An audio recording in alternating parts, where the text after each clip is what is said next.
اللہ سبحانہ و تعالیٰ کا فرمان ہے، اللہ کہتا ہے اپنے حبیب سے، ارأیت الذی یکذب بالدین فذلک الذی یدعو الیتیم ولا یحض علی طعام المسکین فویل للمصلین الذین هم عن صلاتهم ساہون الذین هم یراؤون ویمنعون الماعون۔ اے حبیب کیا آپ نے نہیں دیکھا اس شخص کو جو روز جزا کے دن کو جھٹلاتا ہے؟ اب اس کی پہچان تو دیکھو کیا ہے، فذلک الذی یدعو الیتیم، یہ یتیموں کو دھکے دیتا ہے، یتیموں کو اپنے قریب آنے نہیں دیتا۔ یتیم جب کوئی شکایت لے کر آئے تو ان کی بات نہیں سنتا۔ اگر کسی یتیم کو حقارت کی نگاہ سے دیکھ رہا ہے یا اسے اپنے قریب آنے نہیں دے رہا ہے یا اس کی مدد نہیں کر رہا ہے تو حقیقت میں یہی وہ شخص ہے جو اس دن کو جھٹلا رہا ہے، جزا اور سزا کے دن کو یہ جھٹلاتا ہے۔ اور اس کی دوسری صفت کیا ہے؟ وَلَا يَحُضُّ عَلَىٰ طَعَامِ الْمِسْكِينِ، نہ خود کھلاتا ہے مسکینوں کو، نہ کھلانے کی تعلیم تربیت کرتا ہے لوگوں کو۔ اس میں یہ بات بھی شامل ہے، اگر اللہ نے کسی کو علم دیا ہے اس علم کا تو استعمال کرو۔ جن کو اللہ نے مال دے رکھا ہے ان سے کہو کہ تمہارے مال میں ان مسکینوں کا بھی حق ہے، ان غریبوں کا بھی حق ہے، زکوٰۃ کی شکل میں تمہیں ادا کرنا ہوگا ورنہ کل قیامت کے روز پکڑے جاؤ گے۔ ڈرتے ہیں لوگ بولنے کے لیے، کیوں؟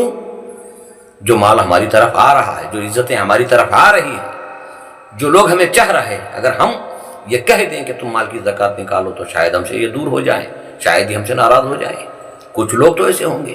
اللہ تعالیٰ نے قرآن پاک کے اندر کہا وَلَا يَحُضُّ عَلَىٰ طَعَامِ الْمِسْكِينِ، نہ کھلاتے ہیں نہ کھلانے کی ترغیب کرتے ہیں۔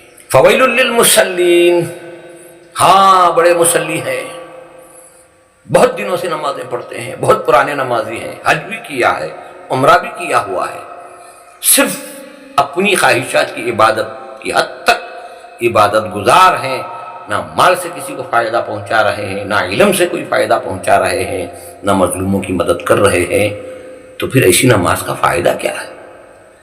اللہ کہہ رہا ہے فویل للمصلین، بڑی خرابی ہے ایسے نمازیوں کے لیے جو صرف نمازوں میں مشغول تو ہیں، باہر کی دنیا میں مظلوموں کی مدد نہ کرنا، اپنے مال کے ذریعے زکوٰۃ نہ دینا، یتیموں کے ساتھ عدل و انصاف نہ کرنا، پھر بھی اگر نماز ہے تو بڑی خرابی ہونے والی ہے۔ الذین هم عن صلاتهم ساہون، جنہوں نے اپنی اصل نمازوں کو بھلایا ہے۔ اصل نماز کیا ہے؟ اللہ کے گھر کیا ہے؟ اصل نماز اللہ کے گھر، وہ وہاں یتیم مجبور لاچار، کیونکہ وہ اللہ کا گھر ہے، اللہ کے گھر کے پاس آتے ہیں، کیونکہ اللہ کے کچھ بندے ایسے بھی ہیں جن کے دلوں میں اللہ کا ڈر ہے، شاید وہ ہمارے ساتھ کوئی اچھا معاملہ کر لے، شاید وہ ہماری بھوک کو ختم کر دے، شاید وہ ہماری شکایتوں کو سن کر ہمارے ساتھ عدل و انصاف کر لے۔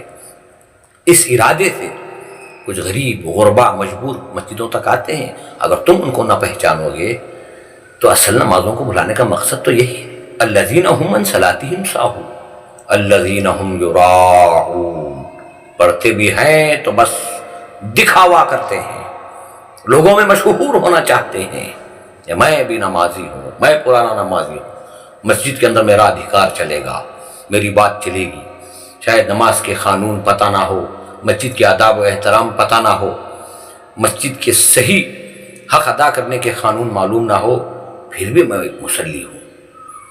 الذین هم یراؤون، یہ تو بس دکھاوا کرنا چاہتے ہیں۔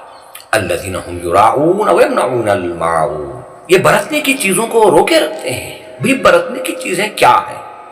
سب سے پہلا ہے علم، لوگوں کے اندر علم کا آنا بہت ضروری ہے، معلومات کا آنا ضروری ہے، لیکن معلومات نہیں کرواتے۔ اور دوسرا، اگر آپ کے پاس مال ہے، برتنے کی چیز ہے، جو مال تمہارے پاس پڑا ہوا ہے اس کی کسی اور کو بھی ضرورت ہے، آپ ذرا دیکھتے پہچانتے۔ جو بھی انسان کی زندگی میں کام آنے والی چیزیں اگر آپ کے پاس زیادہ ہیں، کسی کے پاس وہ نہیں ہے، تو اس میں بھی کل قیامت کے روز پکڑے جاؤ گے۔ یہاں تک کہ حدیث پاک کے اندر آتا ہے کہ وہ شخص مومن ہو ہی نہیں سکتا جو خود پیٹ بھر کر کھائے مگر اس کا پڑوسی بھوکا سو جائے، تو وہ مومن نہیں ہو سکتا۔ دوستو، دین کی پہچان حاصل کرو، اللہ کے قانونوں کو جاننے کی کوشش کرو، کہیں ایسا نہ ہو کہ ہم عبادت کر کے بھی کل قیامت کے روز ناکامیاب ہو جائیں۔ اس سے بچو، اللہ کے کلام کو، اللہ کے پیغام کو جاننے کی کوشش کرو، علماء سے رغبت کرو، علماء سے پوچھو، علماء کے ساتھ بیٹھا بھی کرو، کیونکہ یہ چند روزہ زندگی ہماری کہیں ہماری دائمی زندگی کی نقصان کا ذریعہ نہ بن جائے، کہیں یہ ہمارا مال ہمارے لیے کل قیامت کے روز نقصان کا ذریعہ نہ بن جائے، کہیں قیامت کے دن یہ ہماری آزادی، یہ ہماری صحت یا تندرستی ہمارے لیے نقصان کا سبب نہ بن جائے۔ ہمیشہ اللہ سے دعا بھی کرتے رہو کہ اللہ ہمیں دین کی صحیح سمجھ عطا فرما، اللہ ہمیں وہ ایمان عطا فرما جو تو نے صحابہ اکرام کو دیا تھا، اے اللہ ہمیں وہ یقین عطا فرما، وہ یقین عطا فرما جس کے بعد کوئی بدگمانی نہ ہو، اے اللہ تیرے قانونوں کو جان جان کر عمل کرنے کی توفیق عطا فرما۔ مولا کریم، جس مقصد کے لیے تو نے ہمیں دنیا میں بھیجا ہے اس مقصد کی سمجھ عطا فرما، جہاں تک ہو سکے علم، مال، طاقت جہاں لگانا حق ہے وہاں لگانے کی توفیق عطا فرما۔ الہ العالمین، تو ہمیں ہر لمحہ دیکھ رہا ہے، ہم دنیا کو دھوکہ دے سکتے ہیں، ہم جھوٹ بول سکتے ہیں، جب زکوٰۃ کے تقاضے آئیں تو ہم کہہ سکتے ہیں کہ ہمارا فلاں نقصان ہو گیا، فلاں ہو گیا، لوگوں کو دھوکے میں رکھ سکتے ہیں، لیکن تجھ کو کیسے دھوکے میں رکھ سکتے ہیں؟ مولا تیرے خوف سے جہاں ہمارا یہ مال پہنچنا ہے وہاں پہنچانے کی بھی ہمیں توفیق عطا فرما۔ بیکار جگہوں پر وقت لگ رہا ہے، اے اللہ نیک مجلسوں میں بیٹھنے کی بھی ہمیں توفیق عطا فرما، جہاں دین و ایمان کی بات ہو رہی ہے ایسی مجلسوں میں بھی بیٹھنے کی توفیق عطا فرما۔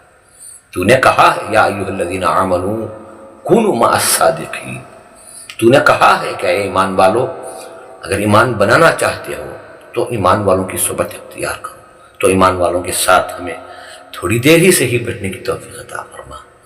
اے اللہ رحم کا، کرم و عافیت کا معاملہ فرما، جو پچھلی زندگی میں ہم سے بھول ہوئی، چوک ہوئی، جان کر ہو یا انجانے میں ہو، اے اللہ تو ستار العیوب ہے، ہماری خطاؤں کو درگزر فرما۔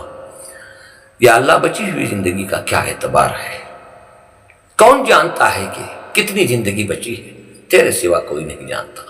یا اللہ بچی ہوئی زندگی کو تیری عبادتوں کے ساتھ تیرے حبیب محمد رسول اللہ صلی اللہ علیہ وسلم کی سنتوں کو جان کر ان کی اطاعت کرتے ہوئے لوگوں کے ساتھ، گھر بار، رشتہ دار، محلے والوں کے ساتھ اچھا سلوک کرتے ہوئے زندگی گزارنے کی توفیق عطا فرما۔ ربنا تقبل منا انک انت السمیع العلیم وتب علینا انک انت التواب الرحیم۔ سبحان ربک رب العزة عما یصفون وسلام علی المرسلین والحمد للہ رب العالمین۔